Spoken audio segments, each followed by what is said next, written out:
Today we read chapter 1. Weird at this point in the course. Did you think it was weird to read chapter 1 now? Before everything else, after everything else? Yeah, I rarely do anything out of order that the author intended. It's very rare for me to start in I think we started chapter 19 or something. Felt like its own thing. It felt its own thing. Every chapter's its own universe. Yeah. You all seem to be fairly comfortable in this universe, or at least you gave me 3 nice quotes from the universe that it was. But I feel like if it would have been your very first chapter, you might not be here. I agree. Yeah, I get that. Yeah, right. I needed some reindeer. I needed some dragons. Yeah, I needed something to hold on to. If we're just starting back with the ancients and Greeks and stuff in 2000 years, you'd be like, what has happened to me? But you seemed unfazed now. So it worked. This chapter is called Creation Beyond Creativity, and PowerPoint told me to use this. Ingold would be so pissed off at this. That everything's a big light bulb moment that goes, and the design part, the design, he's going to be arguing against this whole design idea. But anyway, it's fun. So let us start with the ancients. Let's get out our Greek words and our Latin words.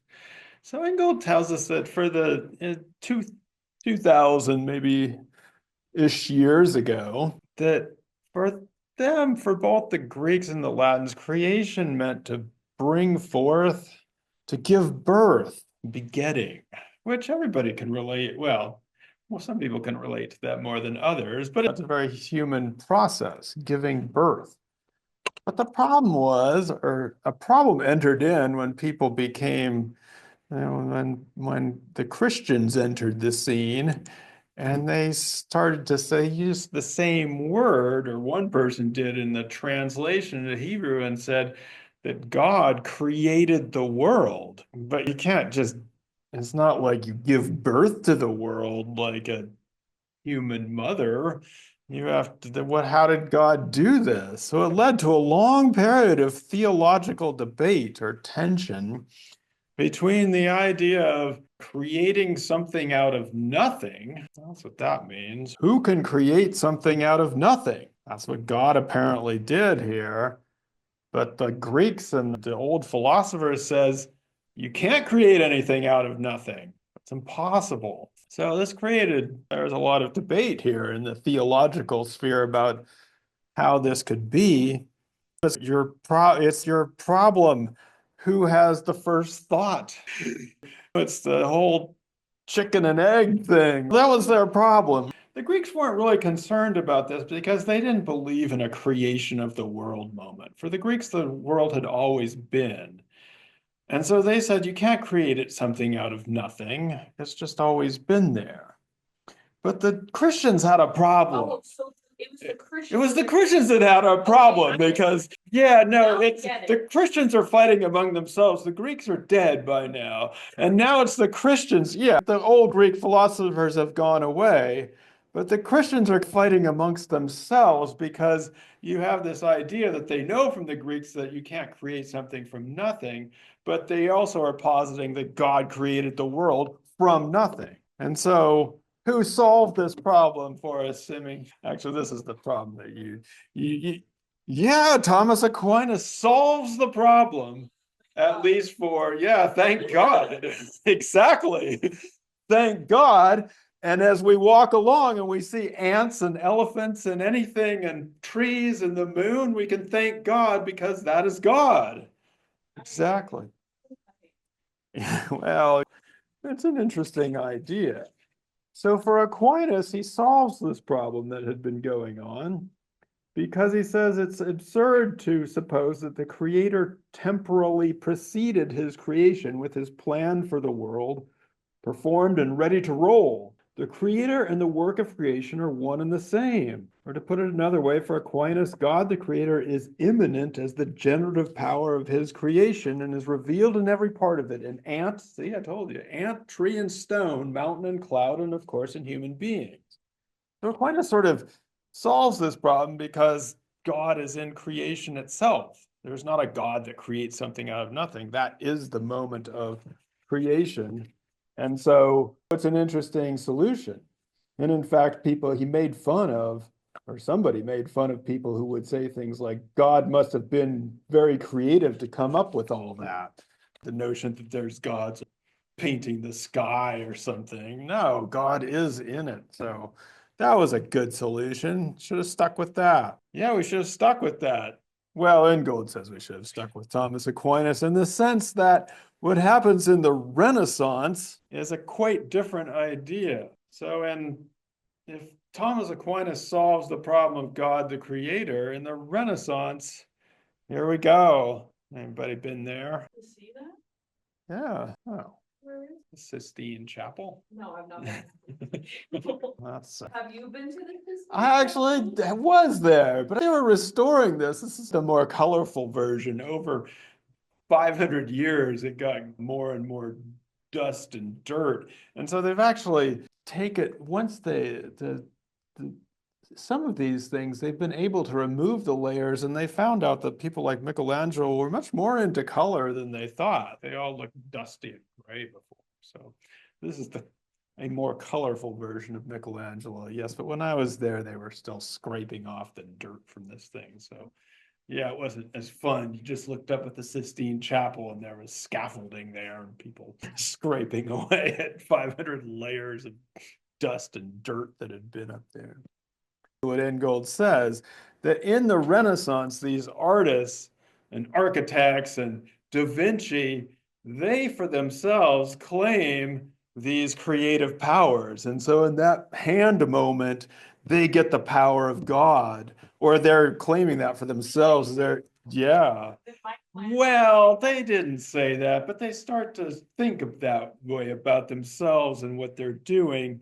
And as Ingold says, that's the moment when creation jumped the fence from world to mind. Before it was Aquinas, and it was God is immanent in the creation. And now we have, no, it's not the creation of the world. It's something that you do in your head, something that you do in your mind. And especially, what are they really excited about? Design. So that's one of the reasons we celebrate people like Da Vinci as being ahead of his time, because he's this great designer. So design, and then there's this an interesting little aside, which I thought Ingold has in various books. I just want to bring this up because it's an interesting thing that you don't want to say too loud. Have you heard of intelligent design? The idea of intelligent design? That's the funny thing, yes. It's basically an updated version of creationism, but it's very smart. For one thing, it's smart. Instead of saying I'm a creationist, you say, I believe in intelligent design. And what does that make you? It makes you sound intelligent, though, because you've used the word.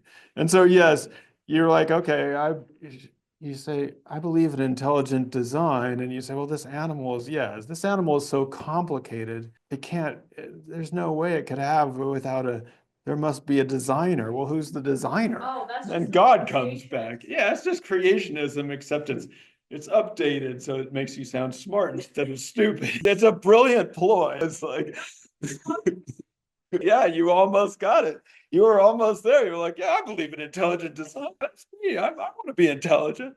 But yeah, if you go one step back, who's the designer? Well, turns out it's God. And so the evolutionists have been fighting this so then you have to show, no, various things and creatures can become complicated from natural selection and evolution. And so, but it's a fight because they've updated themselves. Ingold says that the thing is that both of these people are actually just a hair apart, because the evolutionists are also really into design. They're the ones that led us into this mess because they're so concerned about the complexities of the genome and of natural selection. And so that's why I say you don't want to say this too loudly, because what Ingold is saying that is actually the intelligent designers and the evolutionists, although they say that they're fighting each other tooth and nail, in fact, are not that far apart in terms of their priorities and what they think of. And they're thinking of evolution in a weird way, which we'll get to eventually. But I just wanted to put that out there as an interesting part of this. So we have this Renaissance idea that we have the creativity and creation lies in the greatness of the man and the designer, moving us in, and then we just jump a lot. So basically, the psychologist, apparently this guy Guilford, this is not something I really follow, but the idea of trying to explain creativity psychologically didn't come until relatively late on, about 75 years ago. Guilford's, who gets up there in his conference. Actually, I love Ingold's description of this, borrowing from another psychologist.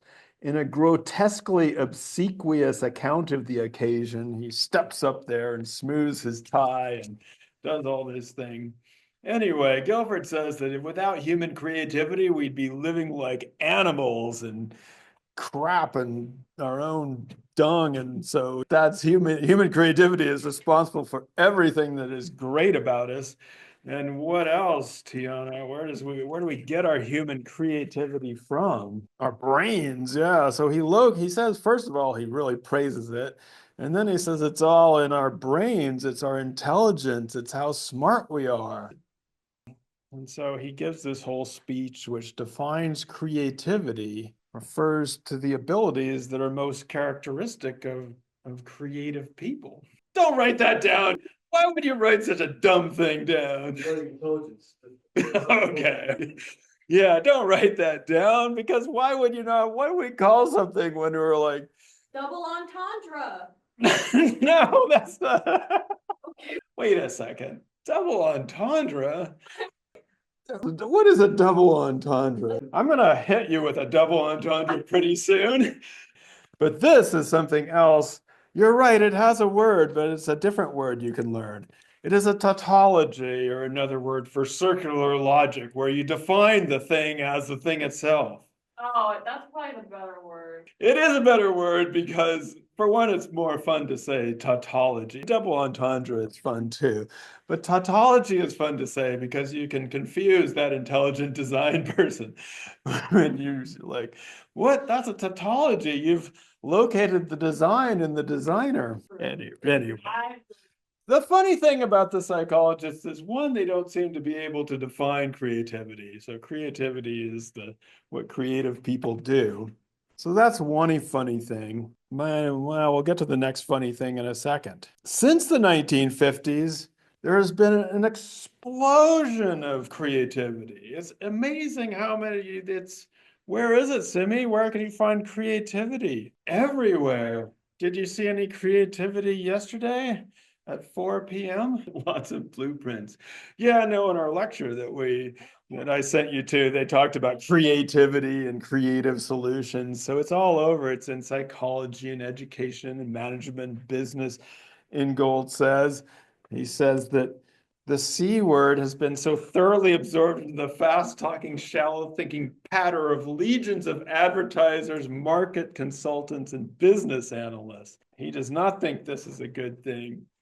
But the worst thing that he has done, Ingold maybe should spend less time touching grass and more time on the internet, because if he did that, he would realize I was going to hit you with a very bad double entendre here, and that is what you don't want to do. So anyway, this is creativity.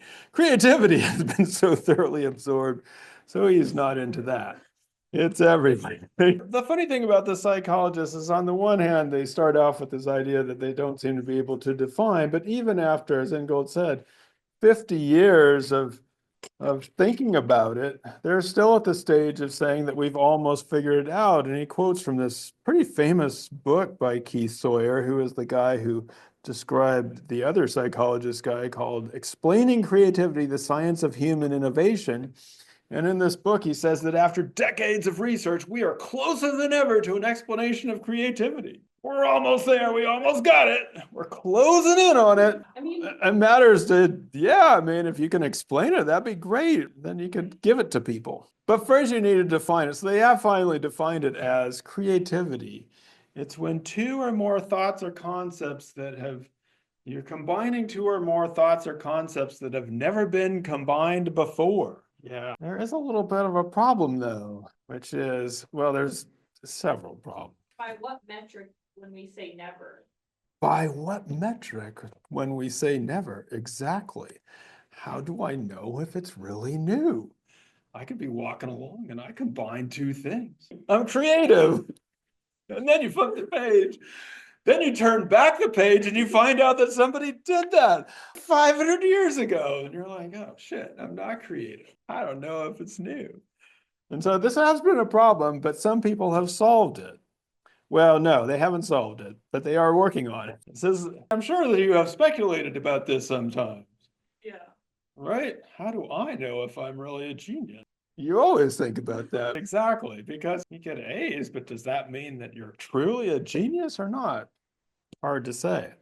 So, Tyler, you said you didn't understand this. The P creative, the psychologically creative versus the historically creative. H creativity versus P creativity, or some people use capital C creativity versus small c creativity. Yes, how do you know? So, what they say is that the idea here is that if I'm going along and I have two thoughts together that have never been combined, but somebody else had that 20 years ago, then that's just me. That's just growing up. That's just me having a new thought, but it's really not new. It's just psychologically new to me. But there's these other things that are historical. Boom! In the history of the world, no one has ever had this thought. That would be genius. I've had a thought that nobody else has had before. Well, Ingold is actually going to be criticizing this idea, so hold on to that thought for a second. Right. He would side with you because in this idea, these geniuses, the true geniuses, are pulling the rest of us along because they're on the cutting edge. They're ahead of their time. And they're having these new ideas that nobody else has had before. That's how you know you're a true genius. But how do you know? Did I have a truly historic idea? So if you have an idea, is this truly historic? You have to go back. Fortunately, now we can just Google it and see if anybody else thought of it before. And so if you had it, so most of the time, yeah, most of the time somebody's already had it. I mean, it's new to me, but it's not new to anybody else. So you just go back and read something that somebody else wrote. But the other problem is that if you have a truly historic idea, it has to, let's say I have a truly brilliant idea, but nobody else gives a shit. They don't care. It doesn't get taken up. I invent something and nobody uses it. It just gets lost. It's lost to history. So Ingold is disagreeing with these people, and he says finally that checking through the record of the past to see whether anyone has had an idea before is not just impracticable, but ludicrous. And this is all part of a section on history, which admittedly is hard, and several of you had questions about it, and I don't, this was a difficult section, but basically the idea is he's critiquing this idea that in some ways history is just the record of these innovations and that's all it is. And he wants us to think differently about these ideas and creativity and genius. And so he uses a quote from another Greek philosopher, Heraclitus, who is not the most famous of the Greek philosophers. In fact, some people believe that he is more the road we didn't take in Greek philosophy because he was much more into process in these things. But his most famous quote is this. You ever heard this quote? It's very Instagrammable. I found so many of this. No, seriously, there's so many images of this.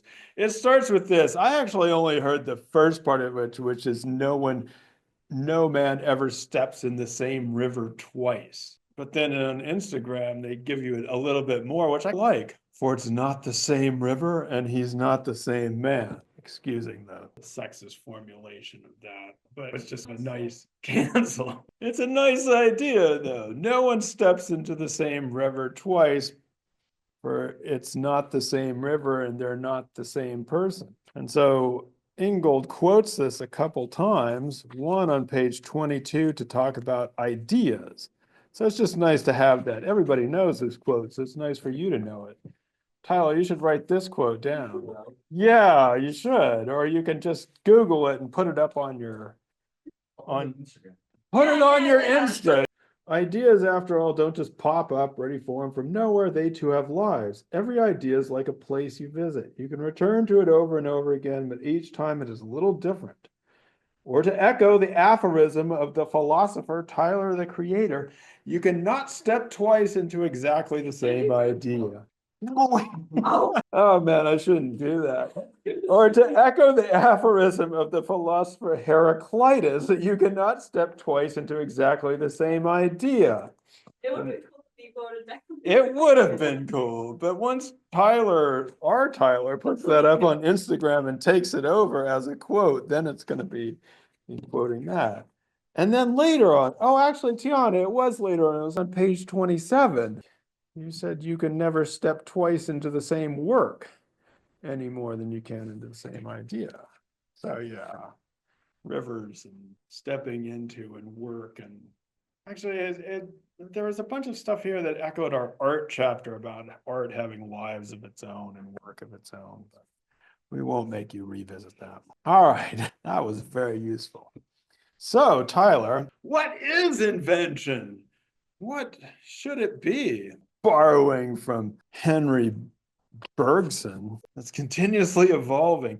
Yeah, Bergson's idea of creative evolution is, he was a French philosopher and it's too hard, but yeah, Ingold says, channeling Bergson, to invent is not to create a world, but actively to participate from the inside in the world's ceaseless creation of itself, which is a very, and Ingold uses this all the time, that the world is creating itself, it's generating, and we as humans and other creatures are playing our part in the generation of the world. I like this sometimes it's a little too hippie for me, to be honest. It's just like, but I do like the idea, the world's ceaseless creation of itself, and that we are meant to play our part. I definitely like this better. And I like the creative, I even like the idea of the creative artist better than is what is happening to us right now, which is the idea of creative destruction, which I thought what dated back to Elon Musk, but you were just thinking of Elon Musk, but then I found on Instagram that in fact, this quote that I was thinking of dates to Mark Zuckerberg. He invented Facebook, which was actually a rating girls, and now it's taken over our lives. And so what has he invented? Very few things. And so the idea here becomes that it's the idea in Silicon Valley that what you're supposed to do is creative destruction, move fast and break things. Unless you're breaking stuff, you're not moving fast enough. Shaker, what's the name for it? Like a disruptor. Oh, a disruptor, yeah. I hate those guys. He's actually less popular than almost anybody in the Trump orbit. I mean, but anyway, yeah, this is the idea that what we need in government is creative destruction. We need to take a chainsaw to people and just, what was this for? This was at CPAC, which was a conservative political action committee conference. And I mean, I'm not sure. Yeah, no, this is a real photograph. And in the background is right down there is the president of Argentina who gave him that chainsaw. So I don't know if you know this, but the president of Argentina is seen as a hero to these guys. He implemented a very conservative agenda and so there's been an interchange between these. Yeah, it's wild. Yeah, it is.